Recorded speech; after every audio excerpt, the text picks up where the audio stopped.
Thanks for listening to Entreneato, the show where we help you live the Neato life. By listening to Entreneato, you'll learn how to develop multiple streams of income. You'll hear amazing stories and takeaways from professionals in their field. And you'll learn more about yourself and how you're wired. The average person spends 90,000 hours at work in their lifetime. Student loan debt is at an all-time high, and 41% of all divorce is based on finances. If you feel like you're surviving, but you wouldn't exactly say you're thriving, then you've come to the right place. Whatever stage of life you're in, Entreneato is here to help you be a better entrepreneur. Break out of that rat race and start living your Neato life today. And now introducing your Neato host, Matt Neff.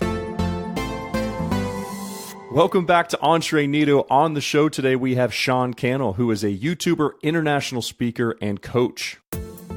Hey guys, thanks so much for listening today to Entreneato. It is a jam-packed episode on the topic of reasons come before results, the secret to getting started. On today's show, we talk about Sean's backstory, how he got into video production, and the driving force behind what got him started.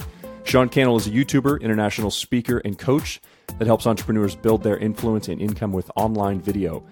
Sean's YouTube channels have over 700,000 subscribers. His videos have been viewed over 43 million times, and he has been featured in the 20 must-watch YouTube channels that will change your business by Forbes. You can check out the new weekly content that will help you grow your influence with online video on thinkmedia and at Video Influencers. Be sure to grab a copy of his book, YouTube Secrets, which is currently on sale for $4.99 on Kindle. This is definitely a first for our show at Entreneato. We've been doing this for over 3 years. There was so much content that Sean brought. We normally shoot for 20 to 30 minutes. We went for an hour, and so I've decided to cut this interview into 2 sections. I keep coming back to the word cornucopia, because this is literally a cornucopia of content. And if you're not sure what a cornucopia is a curved, hollow goat's horn, or similarly shaped receptacle, such as a horn-shaped basket, that is overflowing, especially with fruit and vegetables, such as gourds, ears of corn, apples, and grapes. And that it's used as a decorative motif emblematic of abundance, called also horn of plenty. So instead of fruits and vegetables and gourds and ears of corn today, it's jam-packed with takeaways, mindset changes, practical takeaways for getting set up on Amazon Associates, eBay Associates, and how to make money utilizing YouTube. But even bigger, the bigger takeaway you're going to get from today is Sean's story and his backstory and how he got started and the reason behind it. Super helpful content today. You're going to love the episode. Make sure you're subscribed so you don't miss any of our content. For more info on Sean, head over to seancannell.com. That's Seancannell. And as always, thank you for listening to Entreneato. If you get a chance, check out entreneato.com for archived interviews, exclusive blog posts from our guests, merch, and make sure to get your free book thanks to our friends at Audible. And if you're thinking, Matt, that's not enough, I want to help the show even more, you can go over to the Patreon page and consider helping us with our dollar challenge, $1 a month, or you can do a one-time gift. Or another way to help the show is by leaving us a written review on iTunes. And as always, don't forget to subscribe to the show. Now on to today's interview. Welcome back to Entreneato. My guest today is Sean Cannell. Sean, welcome to the show. Matt, so pumped to be here. Thank you so much for coming on today. I was excited, and I've been watching a ton of your videos, and it's been a blast. So before we jump into everything, it's going to be great. We're going to be talking today about creating passive income using YouTube.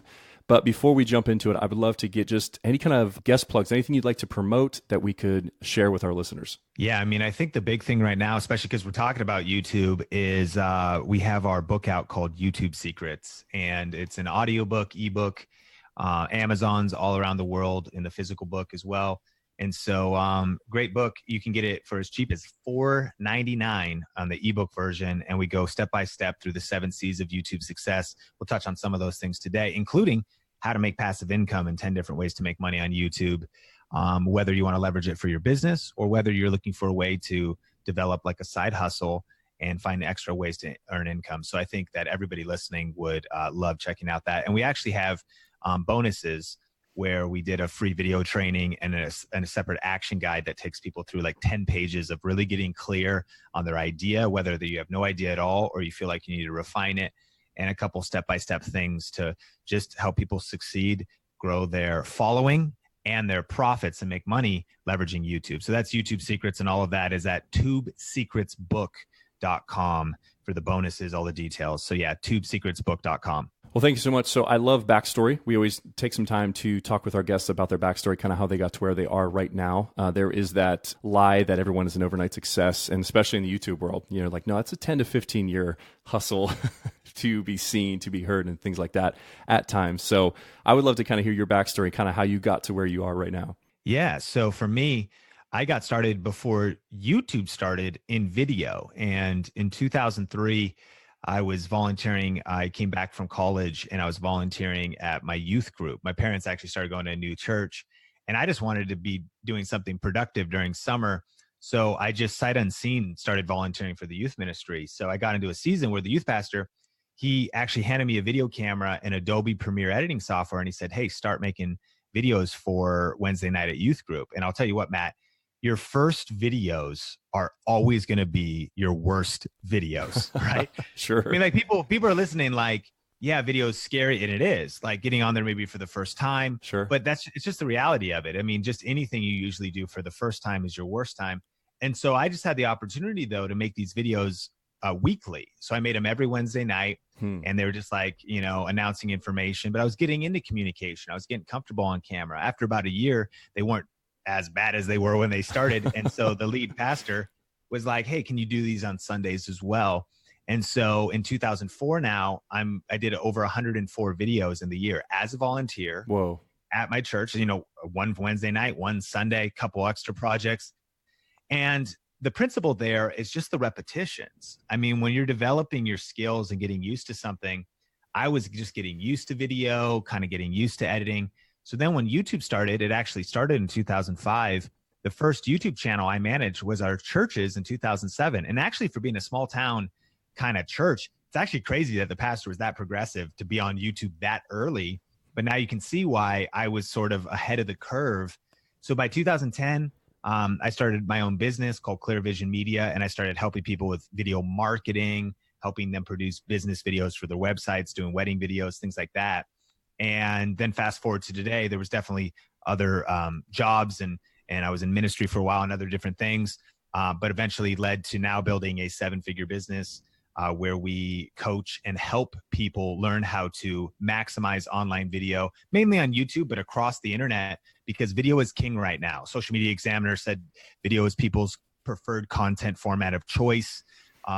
Cisco mentioned that by 2020, 90% of the internet is going to be video content. Wow. And so whether you're a CEO of a big business, whether you're a startup entrepreneur, whether you're working on a side hustle or a stay-at-home mom, I actually believe video is relevant, a church, a nonprofit, for all of us to learn and master, to get our message out further and to figure out how to monetize it so that we can not just make a difference, but make a living. That's so good. So what are some things kind of when you were starting early, what's some mental self-talk you would tell yourself? Because I know some people are just like, oh my gosh, some people, the first thing, most people hate the sound of their voice, so they're not even going to get past the audio portion. The second part is the video, like, oh my gosh, I hate to see myself on video. What were some things that you used to combat that negative self-talk? Well, I will say that I'm guilty of procrastinating and waiting a long time. Because I had years to be not ready to get on and I will tell you this, those youth ministry videos and church videos, those were kind of inside of the church. But by 2010, I had been behind the camera mostly. But when I started feeling this pull to get in front of the camera, it was scary. And so I guess I would just be, first thing I'd tell people is like, that fear is real and courage is not the absence of fear. It's just choosing to move forward despite the fear you're feeling. Love it. Yep. So then what I would probably say is get really clear on your reasons. And I'll just kind of take it to a story that I think can illustrate this. The sort of defining moment in my career was actually coming out of the hardest season of our life. I fast forwarded through our story, but during that time when I was kind of just getting into video early on, also when I met my wife, and her name's Sonia. We got married in 2005. But by 2007, she went on a mission trip to the Philippines. She ended up getting really sick, and she had a chronic illness. We didn't know that at the time. In 2 years, she went undiagnosed. Wow. And so now it's like 2009, and she was dropping weight, and she got to a place where she almost died. Wow. And on top of that, it was also the housing bubble burst here in the U.S.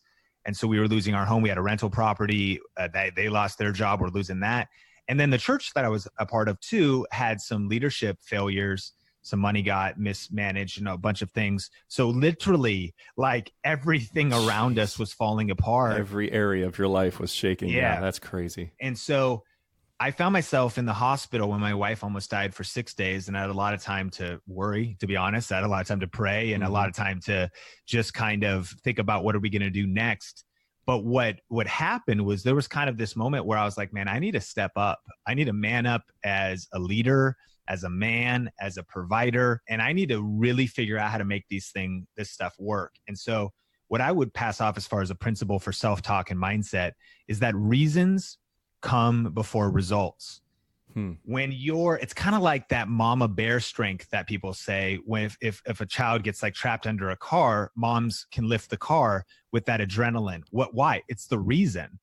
And so I think that when it comes to thinking about jumping on YouTube and doing anything hard, anything that there's fear in front of, if you're just like, I kind of want to dabble in this, but you don't have a strong reason, well, then why would you push through fear or even the discipline required to do something outside of your wheelhouse and the uncomfortable? The greatest things that are going to happen in our lives are outside of our comfort zones. Yeah. But I know me, I like being comfortable. I mean, I just same here, dude.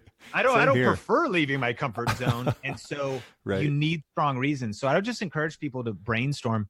And those reasons could be, you know what? I just want to live a bigger life. Like I have a dream house, a dream car, whatever.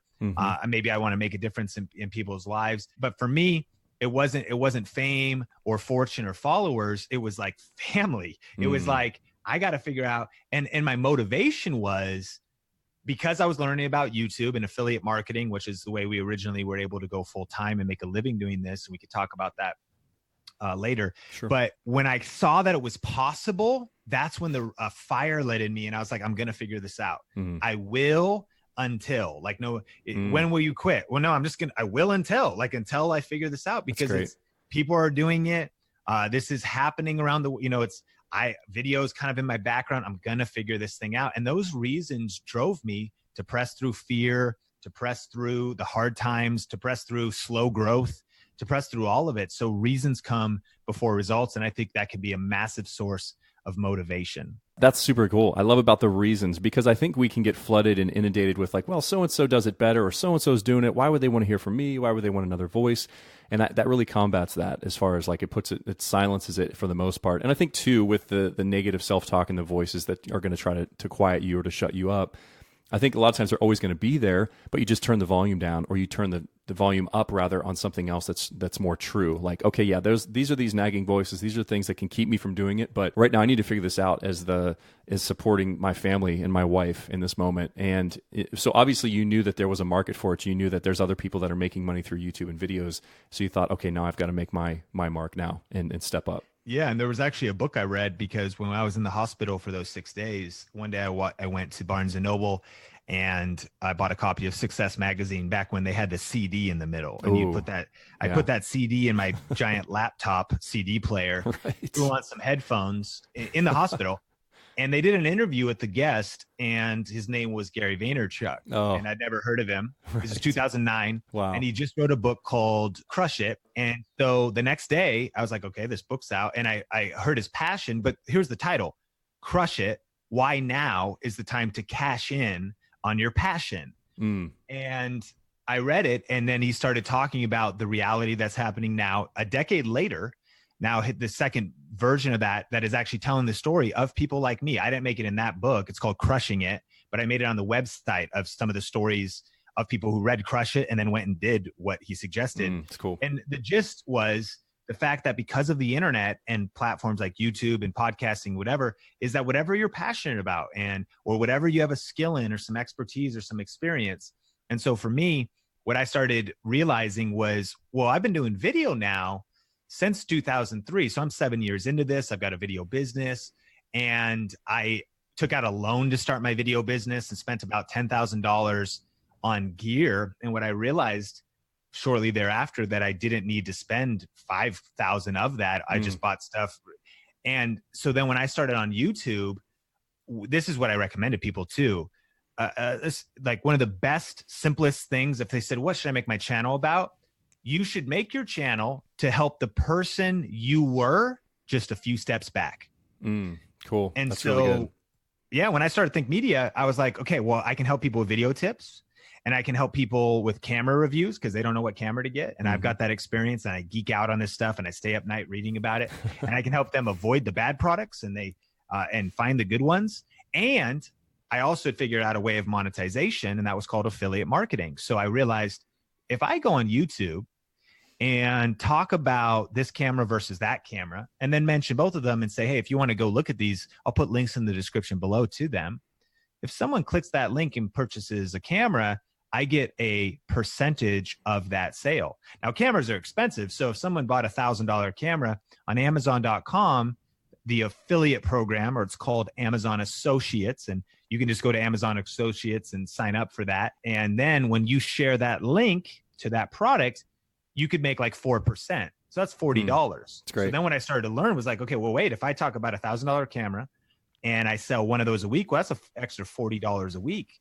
But if I start getting more views and more traffic would be the term kind of in marketing, then I could sell maybe one a day. That could be $40 a day. Well, could I sell 3 a day? Well, that would be $120 a day.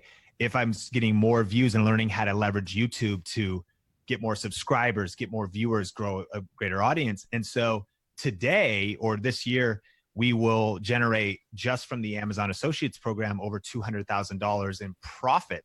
Wow. From affiliate marketing. And one way I'd like to put it, just to maybe summarize it all, is, and what the listener could think about for themselves, in this case with affiliate marketing, is I'm actually kind of like a Best Buy employee. And but at Best Buy, they don't get commissions. They get just paid hourly. In my case, I don't get paid hourly. I don't have a boss. Like I got to get up and motivate myself, but I do get paid if I make a sale. Yeah. So while people walk into Best Buy, like, help me find what camera, well, what are people doing today? They're shopping online. They're looking for blogs, reviews. They're looking for YouTube. So when they come online, and so if someone listening right now wants to kind of see this in action, you could go to YouTube, type in best camera for YouTube. What you'll see is that I've got videos ranked, and this is called a ranked video. They're the top search results on the other side of that search term. And then you can also see that those videos, because imagine, right, if you're the number 1 or number 2, or even just on that first page of any term, then you can get views while you snooze. And a video you created 3, 6, 9, 12 months ago, if it's still being viewed, you mentioned passive income, that income is truly passive, because now I kind of consider myself like I'm creating a clone army, Star Wars reference, like thousands of Sean robots, because I had to sit down and put my expertise and my thoughts into the video.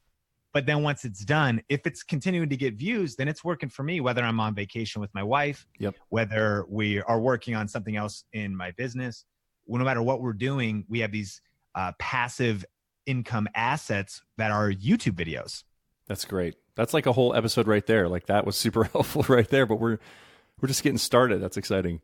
Wow. So yeah, I need to do that, because I have this, I was just talking to my wife the other day about this. Like, I love to help people find deals. Like, that's my favorite thing to do. And so like, I don't know how to develop it where I need to go from this point, but I'll find video game deals or music or just anything. And I want to share that out and let people know, because it's so fun to help people save money. Like, it's super fun. That's why we've been doing this, podcast for over 3 years, is to help people make money, especially passive. But then it's also a blast to help people save money, because they think that, oh, I have to make more money. I'm thinking, well, wait a minute. You can also cut back on your costs, sell something, passive income, where you don't have to make more money. You can actually lower your overhead. And they're thinking, oh, wait, yeah, I never thought about that before. But that's how I used to think a few years ago. So I love what you said about helping someone that used to be where you are now, but just a few years before, the same person. That's super helpful. And if we want to layer on something, I mean, you could start a YouTube channel, call it like money saving secrets, and whatever, but like, let's say that's the title. Then now you start creating videos, and you could have all kinds of video titles: how to get free extra stuff when you buy on Amazon, and eBay, how to get the best deals on buying something on eBay. And you're teaching people about completed listings and whatever. And guess what? eBay has an affiliate program. So even if you're like, hey, if you want to go try some of these, I'll go ahead and link to some stuff in the description below. Well, if in that case, it's actually if someone's going to make a purchase, but there's so many different affiliate programs. And then there's also, I mean, maybe you know how to save money on travel. You could do kind of like what would almost be like JV deals, stands for joint venture, where it's maybe affiliate, but if people say, hey, if you bring us new customers, there's things that are sometimes referral based. So if you're like, this is a great site for saving money online on different sites, every person that signs up might pay you $5 per lead or per kind of sign up for a different website. You could get a brand deal with like honey.com that scours the internet, finds promo codes or whatever. And as you built your influence, and then maybe they pay you. So there's so many different things, but anyways, that's just a few thoughts. That's awesome. I think it's a brilliant idea. And there is something to say now. We're living in the era of now is the time to cash in on your passion. So if you're passionate about He-Man and like, Masters of the Universe, cartoon, movie, action figures, it's crazy. People are like starting blogs and YouTube channels and able to maybe do kind of make side income off of a hobby like that. But that's probably never going to be like a multi-million-dollar business. What I would say for listeners, that if you can be in the 3 hot online niches, that's where real passive income is. And what those are health and how to lose weight, how to gain muscle, how to get those 6-pack abs, 6-pack shortcuts, relationships, of course, sex, divorce recovery, dating. That's such a human drive. And then of course, money, how to make it, how to save it, personal finance. And so even on a macro, like if I'm talking about cameras, even in our brand though, it's all connected back. We help people make money. And so whatever someone's doing, when you help someone save money, you are from the get, that is a hotter niche or niche, depending on how people would say it. And, and so, I think that then you could start with the end in mind, depending on your profitability goals. And those are some hot, and there's other ones, but those are the 3 big ones that are tried and true. And sometimes what people think is, well, but like if health, well, of course, like diets are always, and fitness gear and infomercials, like there's so much competition. There's trainers everywhere, but it's a massive niche. I mean, multiple trillions of dollars a year in the health industry. Sure. And there's so many different aspects of health. So a lot of times I think the big myth is we try to go find something obscure that because we think there's no competition. Well, but if there's no competition, it also might mean there's no one there and the desire is not very high. Right. And so kind of a few tips of how this could be profitable. That's so helpful because I've been to different like podcasting seminars and meetups and things like that. And I've heard that like you got to just double down, find that niche or niche or whatever you want to call it and do that. But that is funny because I'm like, yeah, I get it. And I guess it makes sense. But then there's also all this room, all these fish in the sea over here that everyone's interested in, which would be your top 3, the health, relationships, and money. So yeah, I've always been like conflicted with that because I'm like, I see what you're saying, He-Man Masters of the Universe or whatever, some weird niche thing is even smaller that people geek out about. You probably have super loyal followers, but then what's your earning potential for that? Because it's such a small market, such a small audience. 100%. Thank you for joining us for this episode of Entreneato. We'd like to invite you to visit us on the web at entreneato.com and hear some of the neato things you can expect when you get there. As a token of our appreciation for tuning in, you can download a free audiobook, and that's thanks to our friends at Audible. You can purchase your very own super official, super comfy, and super trendy neato t-shirt. Looking to take your life and business to the next level? You can sign up for a free coaching call. Have a question or comment for us? You can click contact and connect with us. All of this and more is waiting for you at entreneato.com. Finally, don't forget to subscribe to our show and stay current on all the amazing interviews with our neato guests. Now take what you've learned and apply it and start living your neato life now.